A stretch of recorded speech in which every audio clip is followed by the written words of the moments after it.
listening to Science for Work's Original Cuts. Today we're talking about motivation. More specifically, the different types of motivation, and how mixing and matching might give you a winning combo. If you've ever managed a team, you've probably faced the challenge of how to keep your staff enjoying their work. The good news? You're not alone. Keeping employees motivated is a challenge faced by many organizations. For decades, researchers and practitioners have tried to figure out what's more beneficial for work outcomes: internal enjoyment and interest in doing the activity for its own sake, known as intrinsic motivation, or extrinsic incentives like material benefits, promotions, increased pay, and acknowledgement. And what's more, do things like monetary bonuses or recognition transform an employee who loved his job for the intrinsic properties into a reward seeker, indifferent to his internal interests? To answer these questions, Sirasoli, Nicklin, and Ford conducted a robust meta-analysis based on 40 years of investigations into the relationship between motivation and performance. Their results provide some guidance on how to tackle motivation in organizations. The first step of the meta-analysis was to check if intrinsic motivation predicted performance. The results weren't very surprising. The study indicates that internally motivated people who enjoy what they do rarely perform poorly. On the other hand, in the work context, it's unlikely that enjoyment and internal interests ever appear in isolation. External rewards like bonuses, acknowledgement, and promotions have become an integral part of almost every job. For this reason, the researchers went one step further, asking if extrinsic incentives might change the positive relationship between intrinsic motivation and work-related outcomes. The authors distinguish between two types of incentives: directly and indirectly salient. Directly salient incentives are visible and immediately and clearly related to performance, like sales commissions and end-of-year bonuses. Instead, a base salary is a good illustration of an indirect, salient incentive. Even though it's related to performance, the link is less clear and visible than, for example, commissions from sales. So do intrinsic motivation and incentives work together to influence productivity? Yes, but only when the incentive is indirectly salient. When a reward is less dependent on day-to-day performance, like base salary, it doesn't end up harming the relationship between intrinsic motivation and productivity because intrinsic motivation is probably the main influencing factor.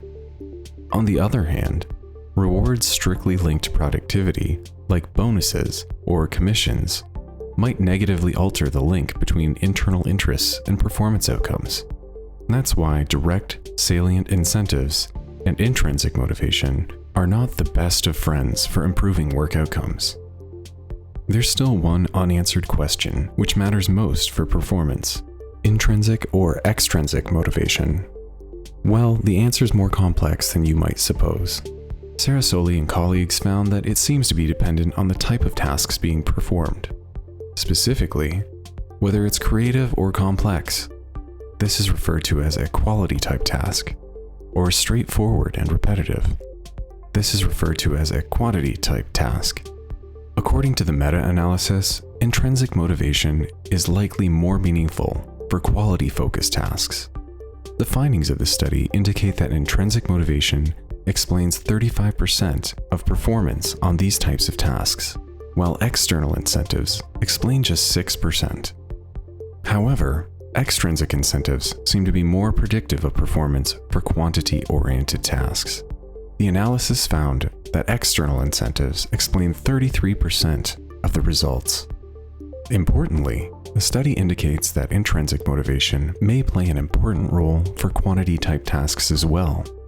The research showed that the effect of intrinsic motivation on the performance of quantity-oriented tasks was about 24%, just slightly under that of extrinsic motivation. Let's think about a practical example. What may motivate John, a doctor, and Peter, who installs car window glass? John's job is quality-oriented and requires personal engagement and commitment. To motivate John, we should think about how to reinforce his enjoyment at work, interest in the activities that he does, and internal willingness to do his job well. On the other hand, Peter's profession seems to be more simple and repetitive. In this situation, we can make use of financial bonuses, recognition, and other external rewards. They may be able to help Peter engage in the task that he performs and improve his work results. But that's not all. Intrinsic motivation will also likely influence Peter. So in both circumstances, it may pay to think about how we can enrich somebody's enjoyment of their job. So what are the takeaways for you and your practice? When considering employee motivation and its impact on performance, it's good to keep a few points in mind. First of all, intrinsic motivation is likely to be a good performance predictor. Remember, it's likely that the more intrinsically motivated your employees are, the better results that you'll have. Similarly, the more intrinsically motivated you are, you'll also be experiencing better results. This rule works with both quality and quantity-oriented activities, so it's best to try to make the work your people do as intrinsically rewarding and enjoyable as possible. Second, save external incentives for highly repetitive, simple, and generally less enjoyable tasks. In such cases, employee productivity may grow when pay is directly linked to that productivity. On the other hand, if you need to improve performance of complex tasks that demand personal investment, absorption, and are focused on quality, it's likely better to make use of intrinsic motivation. Finally, what exactly can we do to maintain a team's intrinsic motivation?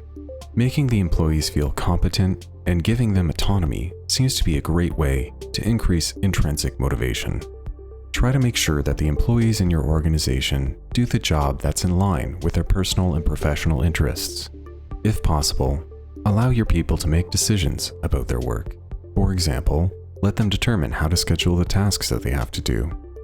And don't forget about feedback. Let your employees know what they're good at and how they can improve. You can also try to make external rewards, both financial and non-financial, more effective. Remember that they're directly connected to performance, so the first thing that you should try to do is to define what performance means in your organization, how it will be measured, and verify if the reward is closely tied to performance. Another option might be to reward employees immediately after they perform well, and be clear about why they're being rewarded. So it might pay to think about which types of tasks your employees are performing. Are they quality or quantity oriented? And which motivators might be the most effective for them? What motivators do you already apply in your organization? And how effective are they? Motivating others doesn't have to be so challenging. Let us show you how.